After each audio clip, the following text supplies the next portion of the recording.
The shepherd says, I thirst. It's fitting to bookend our time together with that phrase, but to fulfill all scriptures.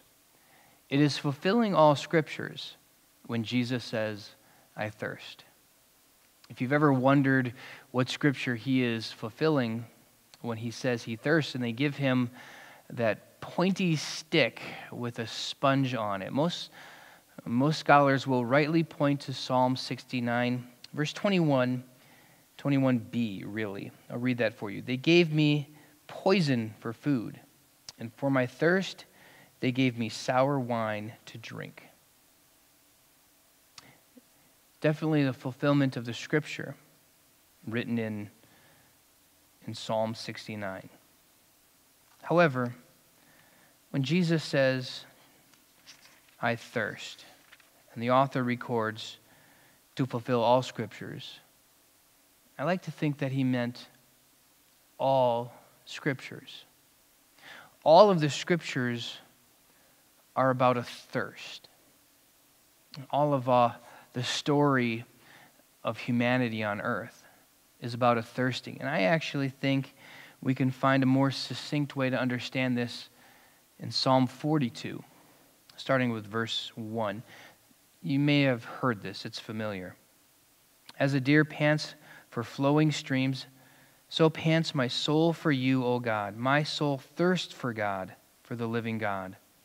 When shall I come and appear before God? My tears have been my food day and night, while they say to me all the day long, where is your God? And David talks about thirsting for God, for the living God.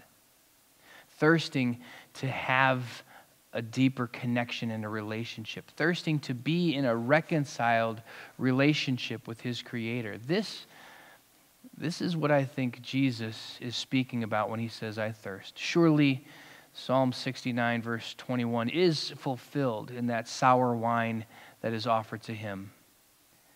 But even more so, it is fulfilling all of the scriptures that at this moment in time, Jesus is thirsting for a relationship with the Father. As the sins of the world have been placed upon him, as a separation from his eternal Father has been forced upon him, as the Father turns his back on him, as he feels the weight of the sin of the world on him, he feels in that moment the same way David feels, the way most of us have felt at least once in our lives, but when we're honest, most of us have felt this several times in our lives. We thirst. We long for. And thirst is a great word because it is that aching, that desire, that overwhelming urge and impulse. We are lacking something. When you are thirsty, when you have been dehydrated, you are pressed, and hydration is an urgent need, and you long for. You can almost imagine and taste what it will be like for that cool drink of water. You can almost imagine and what it will be like to feel it rushing back into your system and your strength returning.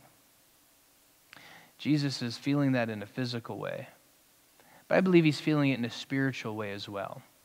He's feeling it beyond just the physical pain and suffering. Jesus is knowing what it is for us to thirst for God, to thirst for a connection to the Creator, to thirst to be known, to be loved, to be cherished, to be embraced and accepted. Jesus is knowing what it is to thirst to be a child of God. Because at this moment in time, what's happening is the one and only Son of God, the first, the last, the eternal Son of God.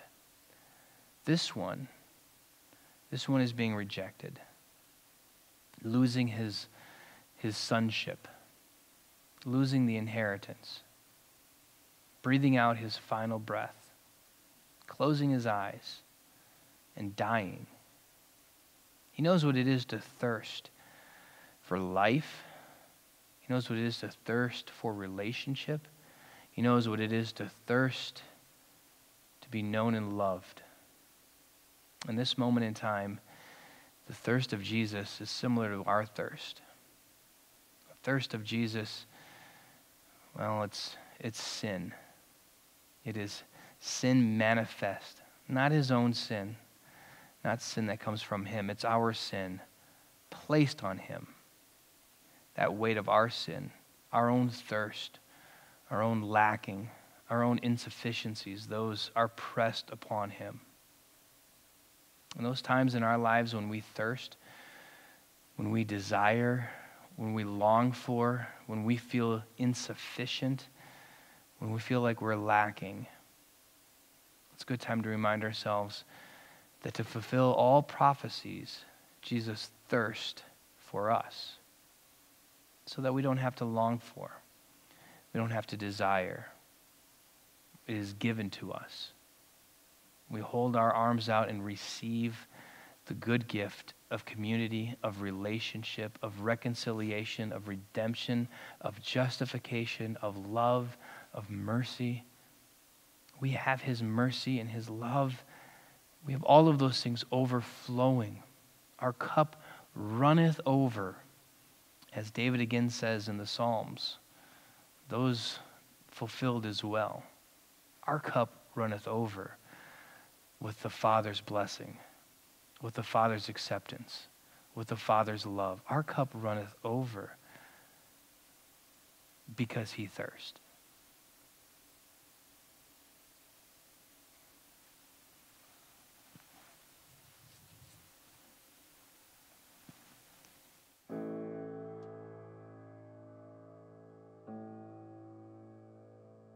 Upon a hill, the perfect Savior, upon that day, the greatest love, the punishment that should have fallen on us, upon him, upon him,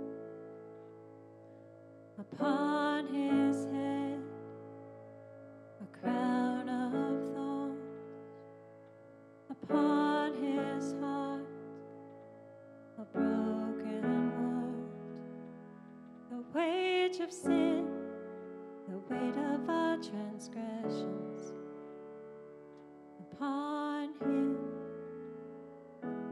upon him.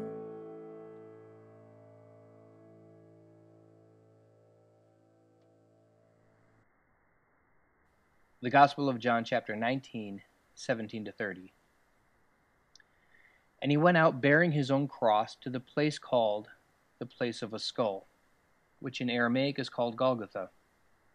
There they crucified him, and with him 2 others, one on either side, and Jesus between them. Pilate also wrote an inscription and put it on the cross. It read, Jesus of Nazareth, the King of the Jews. Many of the Jews read this inscription, for the place where Jesus was crucified was near the city, and it was written in Aramaic, in Latin, and in Greek. So the chief priest of the Jews said to Pilate, do not write the King of the Jews, but rather, this man said, I am King of the Jews. Pilate answered, what I have written, I have written. When the soldiers had crucified Jesus, they took his garments and divided them into 4 parts, 1 part for each soldier, also his tunic. But the tunic was seamless, woven in one piece from top to bottom. So they said to one another, let us not tear it, but cast lots for it to see whose it shall be. This was to fulfill the scripture which says, they divided my garments among them, and for my clothing they cast lots. So the soldiers did these things. But standing by the cross of Jesus were his mother and his mother's sister, Mary, the wife of Clopas, and Mary Magdalene. When Jesus saw his mother and the disciple whom he loved standing nearby, he said to his mother, woman, behold your son. Then he said to the disciple, behold your mother. And from that hour the disciple took her to his own home. After this, knowing that all was now finished, Jesus said to fulfill the scripture, I thirst. A jar full of sour wine stood there. So they put a sponge full of the sour wine on a hyssop branch and held it to his mouth. When Jesus had received the sour wine, he said, "It is finished." And he bowed his head and gave up his spirit.